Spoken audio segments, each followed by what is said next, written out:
Welcome to the Fantasy Football Prophet Podcast, hosted by Craig Phillips and Jeff Torrey. Visit us at fantasyfootballprophet.com. And now your hosts, Craig and Jeff. Welcome everyone to the Fantasy Football Prophet Podcast. I'm Craig Phillips, joined as always by Jeff Torrey, and tonight we're talking Eagles-Packers. Game just wrapped up. Eagles get the 34-27 win after the interception there on the goal line. So, we'll just jump right into it. There's actually a lot of good fantasy games in this one. Rodgers was good, Wentz was good, and stuff like that. Let's talk about the Eagles first, and Jordan Howard. I just want to bring him up. Where the heck did that come from? 29.5 points in standard. It's just, I didn't think Jordan Howard had that in him. Yeah, I guess he got tired of everyone just talking as if it was a foregone conclusion Miles Sanders would at some point take over for him. So, yeah, big game for him. Miles Sanders didn't look bad either, but obviously Jordan Howard is going to get the looks inside the red zone, and he made the most of them. Huge game for him. Yeah, that's the thing. Sanders actually looked pretty good, but yeah, Howard was always the back in there on the goal line, and man, that's valuable. And even more so, catching one for a touchdown, that is definitely not his strong suit. So not at all. They are using him quite a bit. Man, I was thought for sure his fantasy days were done. And now I don't know what to think. Is this just like a one-game boost that everyone will get excited about and jump up in the ranks, and then it doesn't come back again? He hasn't done this before today, so it's kind of just... but I guess if the Eagles' offense is running well, just playing well like they did, I guess, yeah, they will get a lot of goal line looks. He probably is going to be a pretty valuable player then. I didn't think I would say that. I thought it was going to be Sanders, and even if Howard got work, I didn't think it was going to be very good. But, the Eagles looked good tonight. They did. Even Wentz only had 160 yards, but he had 3 touchdowns out of it, which is helpful. So if you started Alshon, you at least got a touchdown on only a 3 for 38. Because Ertz, 7 for 65 leads the team, but it's still not like Ertz numbers that you expected when you drafted him, if you drafted him. Yeah, absolutely. You're hoping if he has 7 receptions, you're getting closer to 100 yards. And obviously in a PPR, he's still Zach Ertz. He's still getting you a lot of production because he's so heavily targeted. Bringing in 7 out of the 8 is great. But yeah, you're kind of looking, where's the touchdown? Where's the big play? His long was only 14 yards. So, he's fine, obviously. 7 for 65 as far as a tight end. Like I said, PPR especially. You're probably not too upset by it, but yeah, where's the big playability? Where's that Zach Ertz that we loved from the past how many years in a row? I don't know. What do you think about that? Do you think that there's any rhyme or reason to it currently, or do you think that it's just not the way that the offense has been going? I guess tonight's just the fact they didn't have to throw the ball much. So even not throwing the ball much, he's the one that led the team by far, which I think that translates over to should be pretty good. It's just not, it hasn't been this this dominant, top tight end every week. He's still, though, one of the best options by far. It's not, he's going to be top 3 ranked. There's no one else stepping up to beat him out for that. So he's still going to be one of the top guys. And then, really, nothing really else there, though, for the team. Receiving wise, like I said, Alshon got the touchdown, but Nelson Aguilar disappeared after his good game last week. And that's it. Nothing really there. Goddard got a touchdown, but he only had 2 for 16. Yeah, they really just didn't need it. Jordan Howard had a big enough game, and their defense did enough to put him in short situations at times, right before the half. So they got good field position, and Wentz, maybe not a prolific day, but very efficient day as far as in the red zone. Then over with Green Bay, Rodgers had a little bit more of an Aaron Rodgers day with 29.5 points. 34 for 53, 422, and 2 touchdowns. Just, but the problem is, too, they got to the goal line twice and didn't score at the end of that game, which isn't necessarily Rodgers-like. But it was a, good game otherwise from him. Fantasy-wise, you got what you wanted if you played him. Because he's been actually getting benched at some leagues, which is kind of crazy to think. Yeah. But solid game. Yeah, it was a game that he absolutely needed. And because people were starting to lose faith a little bit, even though they were 3-0, his fantasy numbers were bad. They just were. They weren't Aaron Rodgers worthy. He was going against good defenses, and we were kind of wondering like, where do you put him? I can't remember where exactly you put him, but obviously we still have him in the top 10, but normally he's a guaranteed top 3, top 4 guy. And I think he slipped down to 6 for me or something like that, because the 3 performances before this were, like 15, 18, 15, just very unlike him. The touchdowns still aren't quite there, where he hasn't gone over 2. Obviously this was his shot to get in the end zone finally for a 3rd touchdown throwing in the game, and he couldn't get it done. A lot of contact there on that last play. What do you chalk up to that? Obviously, we'll get to Davante Adams.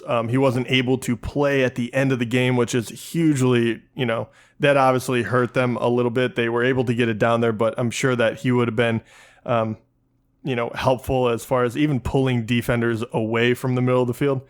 But what do you think about that? What do you think about the lack of touchdowns in the first 4 games for Aaron Rodgers?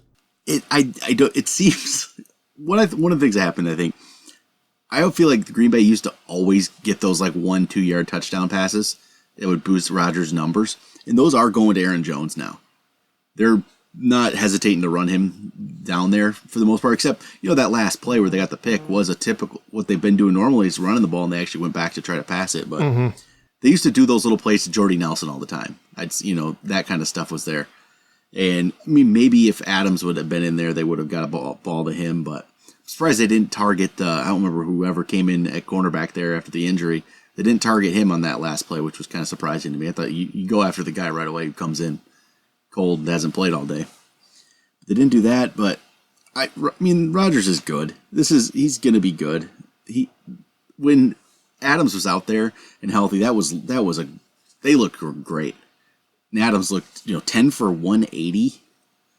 It's a pretty solid game, even though most of it was in the first half. Yeah, I think he had 8 catches for about 150, 160 in the first half. They did a good job of keeping it away from him in the second half as far as the Eagles are concerned. But that first half was amazing. It really was. It kind of shows you why, everyone thought so highly of him. Because once again, he was kind of another one. Once again, they were 3-0, so it's very hard to, tell them that they're not doing the correct thing. But as far as Davante Adams, everyone was expecting a little more. I don't think he's caught in a touchdown yet this year. So people have been kind of down on him, but you see that 180. And you're just like, okay, yeah, I forget how good he is. And he's doing it with literally no one, across the field from him. And then Jimmy Graham got himself 6 for 61 and a touchdown. They looked for him a few times there. He got, he could have had another touchdown at least in this game.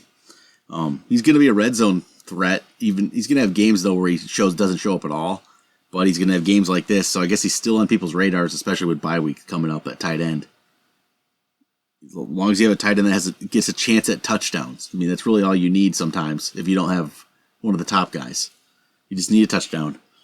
Then that's pretty much it. Aaron Jones, another game where he didn't really do much running the ball, but gets himself a touchdown to make up for it. And then if you're in PPR, he had the 6 receptions too, which really made it a better game, but he's lucky he's getting these touchdowns. Yes, it very much is. And the unfortunate very first play, this game had 2 injuries where they carted him off the field, which obviously is always not fun to watch.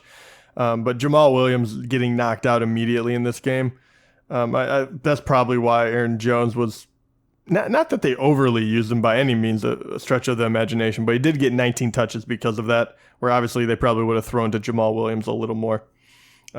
It's unfortunate. I can't imagine he's back next week. So Aaron Jones should be in line for another, line share of the carries and some more of the catches out of the backfield. So hopefully he's okay. But Aaron Jones will reap the benefits while he's out.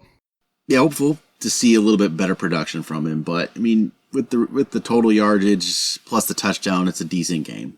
He's getting it done that way. It's not special, but hey, it's useful at least. But I think that's it. Pretty straightforward game. The good players played well, and for the most part, nothing too crazy out there.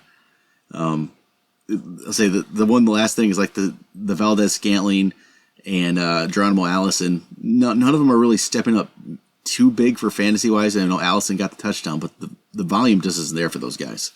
No, and MVS is probably very disappointing for a lot of people after last week's effort. He had obviously quite a bit of targets, which was good to see. Everyone thought he was going to be that number 2. I'm still kind of pulling for Allison, but yeah, there's no sort of consistency throwing him the ball. And really without that, that 52-second or whatever it was at the end of the second half where Aaron Rodgers was doing what he does, that's when pretty much all of the yardage and the touchdown came for Geronimo Allison on 2 big plays. Other than that, he caught it one other time. So, it doesn't inspire a lot of confidence in either one of them. And for me, it would be very difficult to throw them out there unless you absolutely need to. What do you think about that? Because MVS, obviously, do you feel pretty good about him still, or do you think he takes a big hit in your rankings? I don't want to play either of them. I really haven't. I've never quite bought into the MVS stuff. There's just not enough there, I guess. In a bind, and when their bye weeks are coming up, I'm sure you might have to, but I don't recommend playing him. You don't know exactly. It could easily be just 3 for 20. But hey, it all depends on your options, Sometimes he looks better than others. Depends on what you're actually looking at on the waiver wire to put in your lineup. So if it's between Valdez-Scantling and Devontae Parker, I'll probably go Valdez-Scantling. Yeah, I guess that's very true. But all right, I think that's gonna do it for Packers Eagles. We will talk to you guys Sunday night.